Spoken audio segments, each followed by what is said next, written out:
Y comenzamos el abierto por vacaciones de hoy para hablar de salud y también de acciones que se pueden hacer y se pueden llevar a cabo contra el cáncer. Por eso tenemos con nosotros hoy a Juan Valiente. Él es el presidente de la Junta Local de Ellín, de la Asociación Española contra el Cáncer. Juan, muy buenas. Hola, muy buenas. Bueno, Juan, cuéntanos, porque han sido numerosas las actividades que habéis llevado a cabo desde la asociación, desde aquí en Ellín, desde la Junta Local. Cuéntanos, haznos un pequeño balance de estos primeros 6 meses, 7 meses ya del año, de las actividades que habéis hecho. Bueno, la verdad es que este año han sido muy numerosas y provechosas en cuanto a difusión del conocimiento, promoción de la salud y en cuanto a recaudación de recursos para la asociación. Dentro de la promoción de la salud, pues se han hecho unos ciclos de conferencias que se han organizado en la parroquia del Corazón de Jesús y en colaboración con compañeros míos del hospital, encaminados a difundir el conocimiento sobre lo que debe ser una dieta ideal.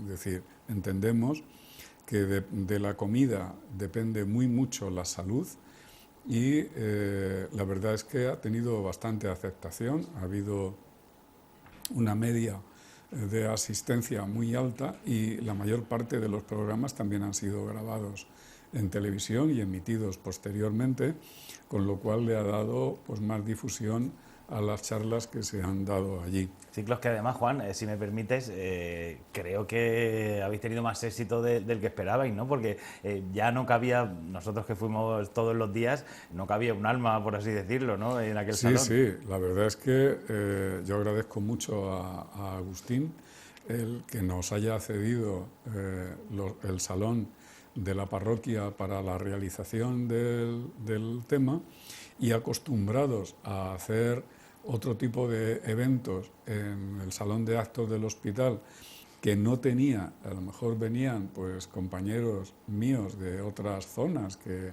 eran pues figuras de más relevancia en el conocimiento de los temas que se iban a tratar. Sin embargo, la asistencia luego o la repercusión era mucho menor. Y que estaba basado en temas, la verdad es que eran preguntas que todos nos hacemos, ¿no? Es decir, sobre qué es mejor o qué es peor, cómo alimentarnos, qué proteínas tomar, qué hidratos de carbono, qué grasas, qué leches o cuál es la configuración de una dieta ideal. Pues esto, que son preguntas que todo el mundo se hace y que a todo el mundo le interesa, la verdad es que bueno, pues nos ha enseñado que puede ser el camino para este otoño, pues retomar el mismo tema y con temas que sean complementarios a los que tratamos en esta primavera-verano, pues seguir con este formato. Y así lo hemos comentado con el párroco, que amablemente nos seguiría cediendo ese local para seguir fomentando el conocimiento en diferentes áreas que son importantes para la promoción de la salud. Además me gustaba mucho, Juan, en ese ciclo que hicisteis, desmentir leyendas urbanas que hay en la sociedad desde mucho tiempo, ¿no? Falsas creencias, fake news, que también son importantes, ¿no?, trasladárselas a la sociedad para que no caiga en esos errores. Evidentemente, o sea, lo mismo que ocurre en cualquier área, en política o en cualquier área empresarial, al final el crear actitudes en la población significa negocio, vender más o vender menos. Entonces, crear información o información interesada es muy importante para determinadas empresas. Entonces, si una empresa genera una corriente de opinión, significa que un producto pues, se venderá y será negocio. Entonces, aunque no esté avalado por la ciencia. Entonces, en este sentido, hay informaciones interesadas de todo tipo, o sesgadas, o parciales, que luego el cuerpo de conocimiento pues, se encarga de desmentir. Es decir, y de hecho ejemplos pues hemos tenido, yo qué sé, pues el pescado azul es malo, Sí. ahora es bueno. Los huevos son malos, ahora son buenos.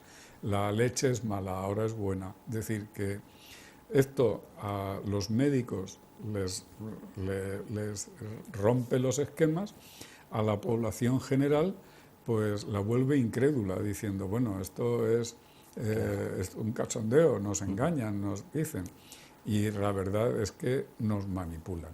Además, bueno, nosotros los periodistas nos debemos a esta profesión, ¿no? Y a desmentir ese tipo de noticias falsas. Y me gustaba mucho una frase que dijiste en este ciclo de conferencias, que fue que en Internet puedes encontrar todo. Pones pescado azul o la leche buena, tanto si pones la leche mala, y encuentras una serie bueno, artículos, vamos a llamarlos artículos, por decirlo de alguna manera, que tanto dicen lo mismo y lo contrario a la vez. Sí, sí. Bueno, hice referencia en una de esas charlas a un artículo que se publicó en una revista científica que hablaba de esto, ¿no? Es decir, grasas, hidratos de carbono, harinas integrales, 50 años de confusión. Y es que es así, o sea, a veces la confusión es darle preponderancia a unos trabajos o desmentir otros, y siempre los intereses económicos están por medio. Bueno, Juan, cuéntanos un poco de qué versaban este ciclo de conferencias que disteis. Bueno, pues me he traído el programa porque sabía que me lo ibas a preguntar, y esto es solo una de las actividades. La primera charla fue sobre algo que tenemos en todos los supermercados, los ultraprocesados. Es decir, ¿qué son los ultraprocesados y por qué debo evitarlos? Es decir, o sea, contar este tema, que es lo que normalmente el 80% de los productos que hoy vemos en cualquier supermercado son productos ultraprocesados, y hay evidencia científica que deberíamos evitarlos. Sin embargo, es lo que la publicidad más nos bombardea, y lo que tenemos más al alcance de la mano en cualquier tienda. Aquí, Juan, no hay discusión, ¿no? Los ultraprocesados, al fin y al cabo, no son buenos. Sí, hubo un determinante, un trabajo de un profesor de Brasil, Carlos Augusto Monteiro, en el año 2009, que el tema no es la composición, sino el procesamiento. En lo que lo destruye al nutriente es el procesamiento industrial, ¿no? Entonces, ese procesamiento industrial es lo que altera el producto y aquello que nos condiciona problemas de salud. Aparte, está demostrado que todos los aditivos que lleva, aparte del procesamiento, todos los aditivos que lleva para estabilizantes, emulgentes, espesantes, antiespumantes, no sé qué, que son una cantidad de cosas que, sumadas a ese producto muchas veces procesado, ultraprocesado, le dan una forma de alimento y le dan la consistencia, la textura, el sabor, el olor, para que parezca un alimento, pero realmente es un producto alimenticio de diseño industrial, que no tiene nada que ver con un producto que la naturaleza nos ha dado y para el que nosotros sí que estamos adaptados a tomar. Me gustaría que hiciéramos hincapié en esto, Juan, porque ha cambiado nuestros hábitos de vida, ¿no? Seguramente por lo rápido que funciona nuestra sociedad, no tenemos tanto tiempo para realizar la compra, para cocinar, y eso nos ha perjudicado en nuestra vida, ¿no? En nuestra alimentación, que ya no es tan saludable como hace 20, 30, 40, 50 años, que ya no utilizamos tanto las materias primas y no cocinamos tanto por ese ritmo de vida y comemos peor, ¿verdad? Sí, acababa esta charla diciendo pues una frase que para nosotros ahora todo lo queremos para ayer, todo lo queremos rápido y queremos soluciones rápidas para todo. Entonces la industria nos proporciona productos que son fácilmente accesibles, que son baratos y que no tienes que perder el tiempo en cocinarlos, ¿no? Entonces, este producto tiene éxito comercial y en nuestro mundo ahora mismo lo que se da es una paradoja y es que tenemos una esperanza de vida muy larga, sin embargo, comemos mal. Dices, oye, parece una incoherencia. Pero lo que no tenemos es una esperanza de vida en salud larga. Es decir, todas las personas mayores están con 50 pastillas, con 50 tal. Es decir, una vida larga en salud es lo que no tenemos. Luego prolongamos la vida con mucha medicación, con mucho tal, o con dependencia. Pero lo que se debe pretender es prolongar la vida con autonomía y sin medicación, sin pastillas. Y esto es lo que se consigue con un estilo de vida más saludable.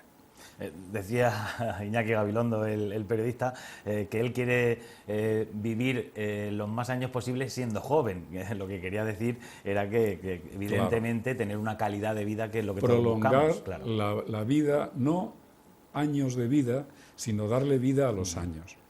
Es decir, tú puedes vivir 90 años, pero si desde los 70 estás con la tensión, con la diabetes, con la hipertensión, eres obeso, necesitas desde los 80 que te ayuden a ducharte, que te lleven, que te traigan, te quedas ciego o te quedas no sé qué, o eres tal, realmente esta persona alcanza los 90 años porque vivimos en un país que es muy generoso y cuida médicamente, gasta mucho dinero en mantener esa situación. Pero tu calidad de vida ya se ha mermado mucho. Llegar joven a los 90 años, por ejemplo, como está mi padre, pues sería el ideal, realmente. Es decir, que yo puedo tomarme, gracias a Dios, un vino casi todos los días con mi padre con 90 años. Esa sería un poco el ideal. Y no pues ser ya un abuelo con 70. Sí, sí, por supuesto.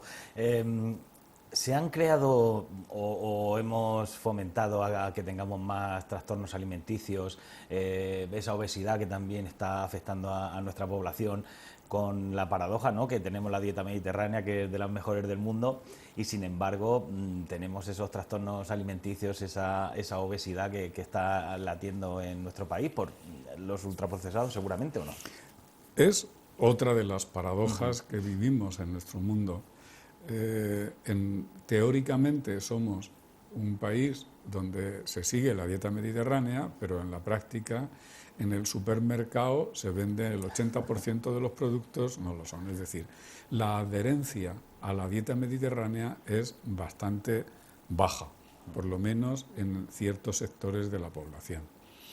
Y hay estudios hechos en nuestro país que la dieta mediterránea seguida pues disminuye la diabetes, disminuye la obesidad, disminuye la hipertensión, mejora la mineralización del hueso, disminuye las enfermedades mentales tipo Parkinson, Alzheimer, depresión. Es decir, hay multitud de trabajos que avalan el seguimiento de lo que comían nuestros abuelos, mejora nuestra salud, pero realmente no la seguimos. Y en esto yo creo que no se hace el suficiente esfuerzo de predicar esto, ¿no? Sí que la industria hace esfuerzos en hacer propaganda de aquellas cosas que le reportan beneficios. Es decir, todos los anuncios de alimentos que vemos en la tele no se hacen anuncios de tomates o de lechugas o de tal, sino de aquellas cosas que son productos ultraprocesados que le reportan pingües beneficios a la industria. Vamos a pasar al siguiente porque si no nos podríamos pasar hablando nos enrollamos todo el día de esto. Pues dentro del programa el siguiente fue el de la leche y sus derivados, cuáles son los más recomendados, por qué debo cuidar el azúcar y qué carbohidratos debo tomar. Otro tema, ¿realmente la carne me perjudica? ¿Cuál y cuándo? Otro tema fue el etiquetado de los alimentos, su importancia para decidir la compra. El siguiente tema, ¿qué grasas debo tomar y por qué? Y el último tema, ¿cómo se debo elaborar un menú ideal? Que viene a colación de lo que estamos hablando, ¿no? Es decir, todo este conjunto de reflexiones pues te llevan a mejorar un poco la percepción del tema. Juan, por ejemplo, es muy importante, ¿no?, que sepamos leer la etiqueta de los alimentos, que la gente sepa qué significa cada cosa. No sé, a mí me decían que el tema de las ES, ¿no?, E800 no sé cuánto, que no era bueno. ¿Es eso así? ¿Tenemos que saber y no tenemos nociones para leer bien las etiquetas de los alimentos? Bueno, de esto hay como todo, una guerra importante. En la Unión Europea, en el 2011, se perdió una oportunidad importante de implantar una legislación, y se perdió por muy pocos votos, que había varios diputados ingleses que querían imponer el semáforo nutricional, que da una información más ajustada a la realidad, más sencilla de interpretar que la actual. Que va en tantos por cien o en contenido de ese nutriente en proporción al ideal que debes tomar en lo largo del día. Es decir, esto yo lo puedo entender, pero mi madre o mi abuela que vayan a comprar a la tienda es muy difícil de entender. Y esto está hecho intencionadamente para que no se entienda.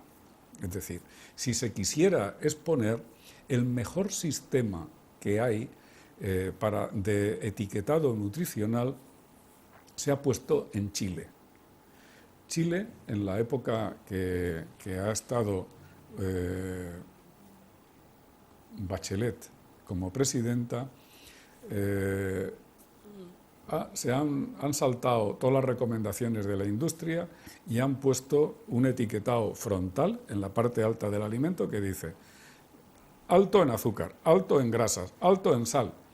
Y punto pelota, si es que es así de sencillo, ni semáforo, ni esto ni lo otro, sino 4 rombos de color negro con las letras en blanco, que pone alto en azúcares, alto en esto. Y esto la abuela lo entiende perfectamente, ¿no? Sí, no hay que hacer un máster para entenderlo.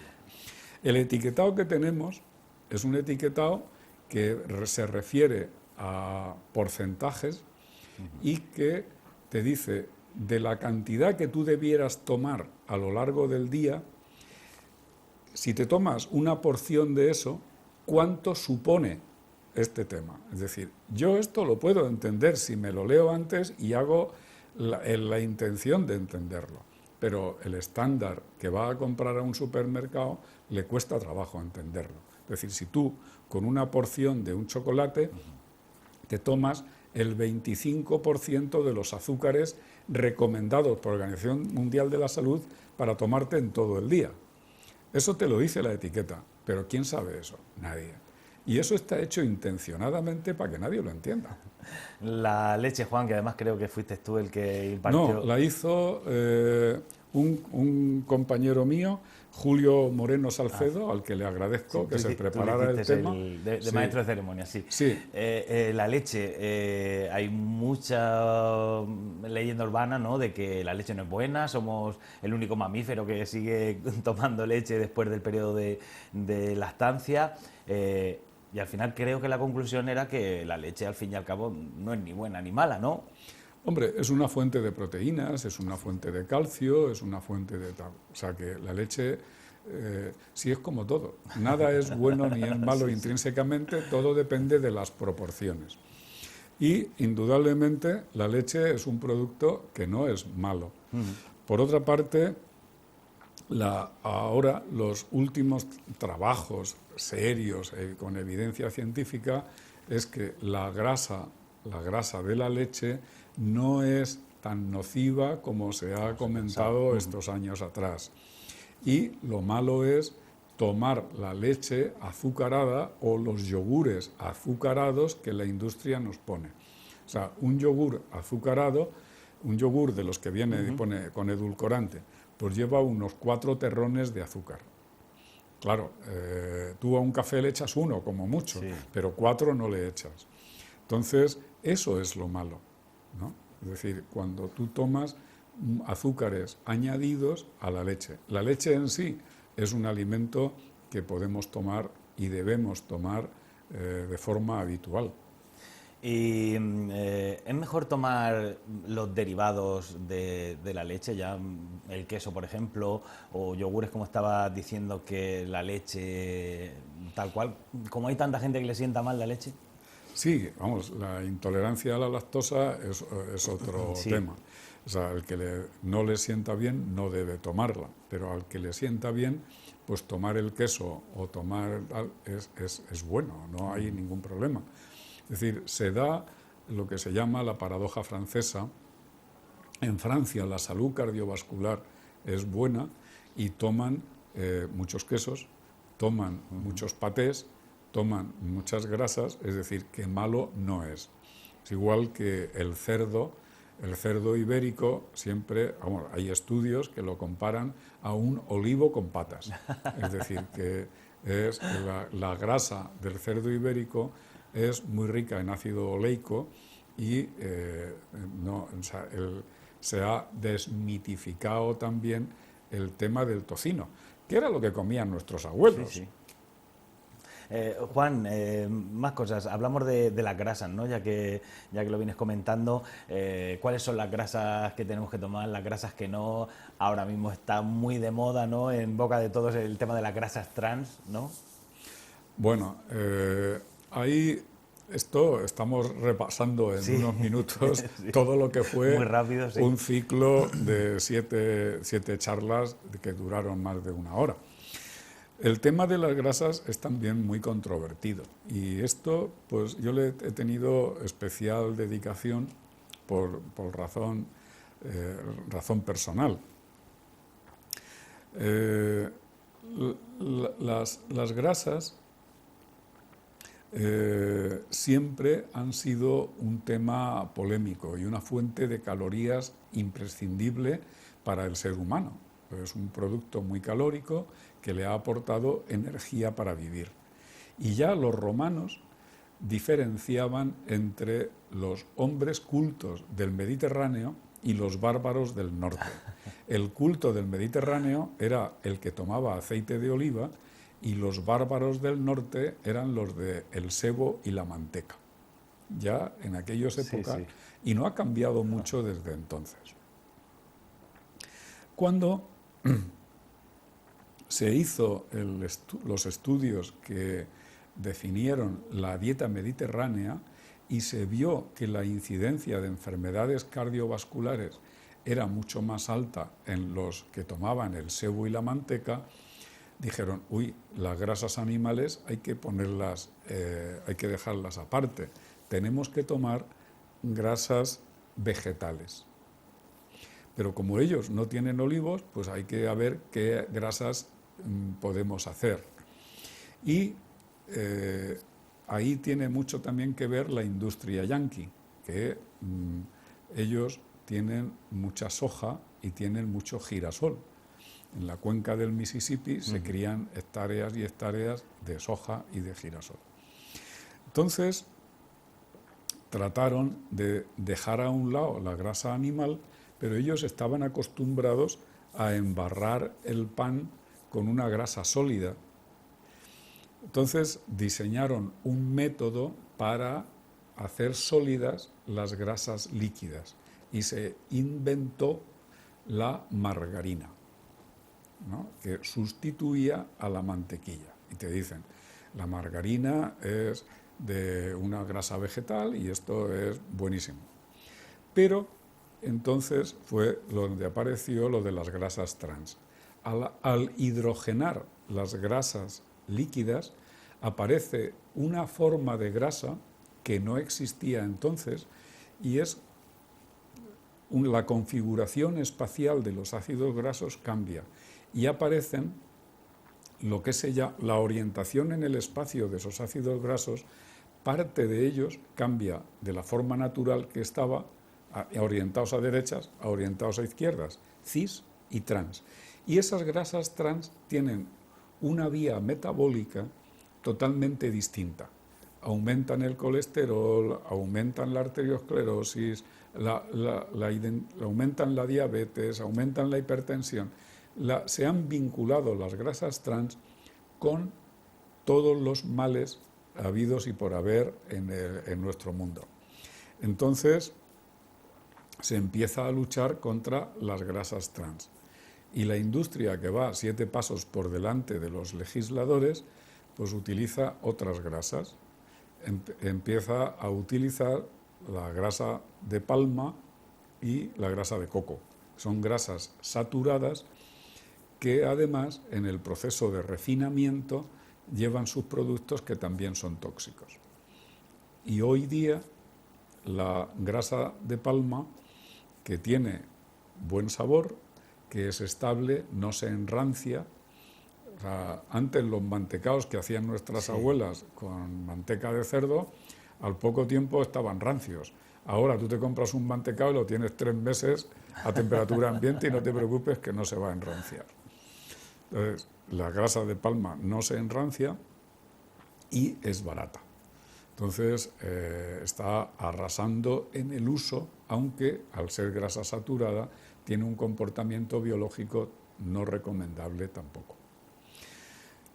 Y como ahora se ha destapado el problema de las grasas saturadas, de la grasa de palma, y hay ya empresas que han empezado a no utilizarlas en sus productos, entonces la industria, que va 7 calles por delante, están empezando a utilizarse desde hace 6, 8 últimos años un tipo de grasas de los que hasta ahora la prensa no se ha hecho mucho eco, pasan un poco desapercibidas, que son las grasas interesterificadas.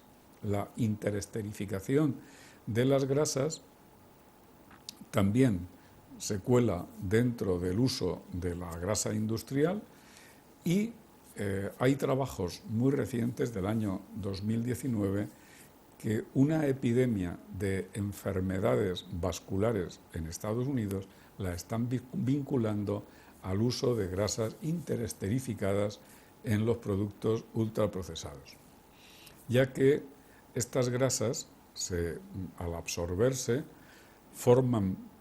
llegan a formar parte de las membranas de los glóbulos rojos, pero disminuyen la elasticidad de los glóbulos rojos, de forma que aumentan la viscosidad y eso condiciona el que haya aumento de infartos, de anginas de pecho y demás. ¿Y cómo las podemos identificar? Hoy día, fíjate que desde el año 2006 en Estados Unidos es obligatorio decir las grasas trans que van en las etiquetas. En Europa no son obligatorias siquiera ponerlas. O sea, que no podemos saberlo en la mayoría de los casos. Según lo que se recomienda es que no lleven más de un 2% de grasas trans en el contenido total del alimento, aunque las grasas que se utilicen a lo mejor lleven un 20%. Lo que pasa es que diluida en el croissant no tenga más de un 2%. Ya. Vamos a pasar al siguiente punto. La verdad es que me interesa mucho el tema de la comida saludable, ahora que hay muchas corrientes, ¿no?, que están abogando porque comamos más sano, que al fin y al cabo es hacer, como decíamos al principio, lo que hacían nuestros abuelos, ¿no? Las carnes, también teníais una conferencia, ¿no?, dedicada a las carnes. ¿Qué carnes debemos comer, qué carnes no? La carne roja, ¿no?, siempre se ha dicho que es perjudicial para la salud. Bueno, se armó en 2015 un revuelo muy grande porque hay una agencia de la Organización Mundial de la Salud que está radicada en Burdeos, que es la agencia de la Organización Mundial de la Salud que estudia los riesgos de cáncer. Y esta agencia revisó más de 400 trabajos científicos y dijo, simplemente resumió lo que decían 400 trabajos. Y dijo, oiga, el consumo de una cierta cantidad de carne procesada todos los días aumenta hasta un 20% la incidencia de cáncer de colon en la población que así lo consume. Y esto armó en el 2015 un gran revuelo, ¿no? Y los propios responsables del Ministerio de Sanidad de nuestro país salieron en defensa de la industria diciendo, bueno, esto no pasa nada, esto no sé qué, esto es que son muy exagerados lo de la Organización Mundial de la Salud, esto no sé qué, no sé cuántas. Es decir, pero vamos, era resumir 400 trabajos científicos que estaban publicados en revistas mundiales. Y esto es un hecho, es una evidencia, ¿no? Es decir, las carnes procesadas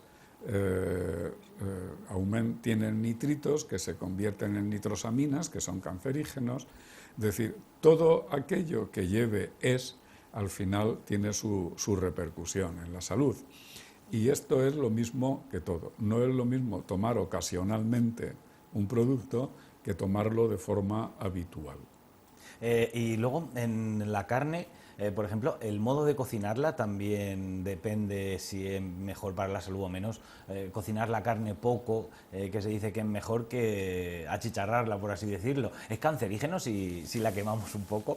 Sí, totalmente. O sea, el tipo o la forma en que se procesa el alimento es determinante totalmente. Es decir, con el calor intenso se transforma el producto y aparecen sustancias, las nitrosaminas, que aparecen en el chuscarrao.